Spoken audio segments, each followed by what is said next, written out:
Assalamualaikum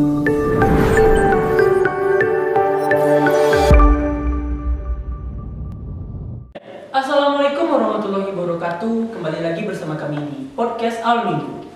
Bersama saya Muhammad Arif. Kali ini kita kedatangan salah satu narasumber yang bisa disebut dia aktif dalam berorganisasi dan di perkampus. Dipersilakan kepada Nisa.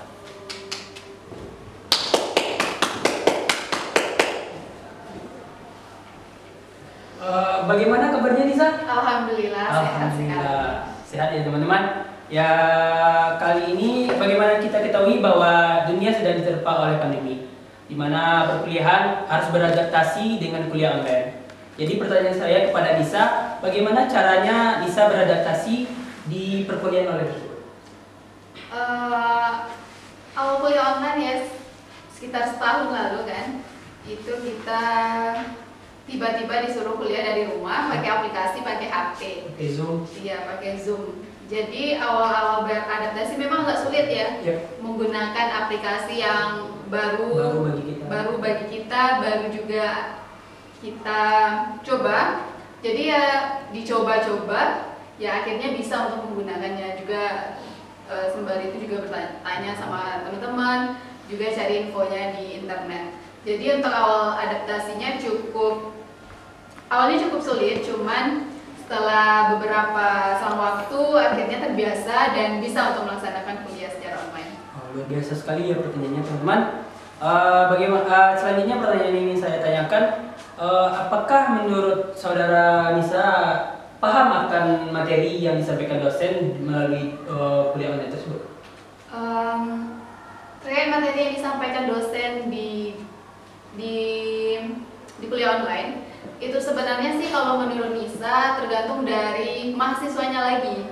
Bagaimana kita bisa mempelajari materi yang sudah diberikan oleh dosen. Bagaimana kita bisa untuk fokus untuk menangkap informasi yang disampaikan oleh dosen. Jadi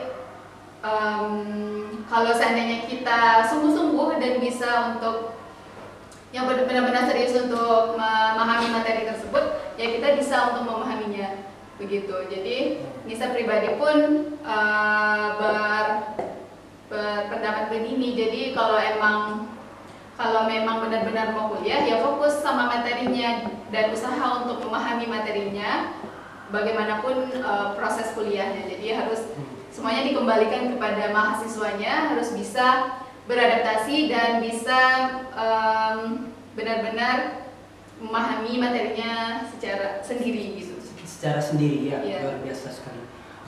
Baiklah, pertanyaan selanjutnya tuh bagaimana sih menurut Nisa tentang kebijakan kampus mengenai kuliah online ini, dan bagaimana pengaruhnya kepada Nisa sendiri dan juga teman-teman? Mengenai apa tadi? Kebijakan kampus yang mengharuskan kita kuliah online, karena memang itu sudah aturan dari pemerintah yang di atas kan, jadi ya mau gimana lagi, emang harus kita jalankan seperti itu karena pandemi juga kita tidak memungkinkan kuliah untuk tatap muka.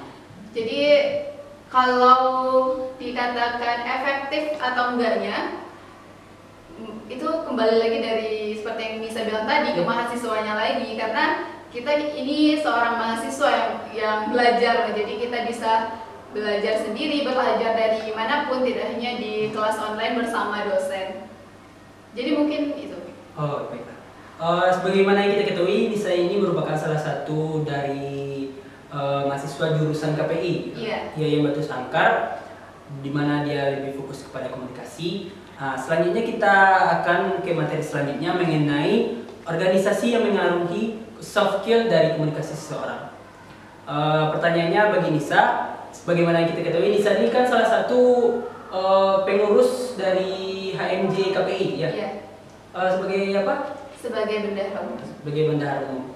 Pertanyaannya, apakah organisasi tersebut ngaruh nggak sih terhadap soft skill Nisa sendiri dalam komunikasi?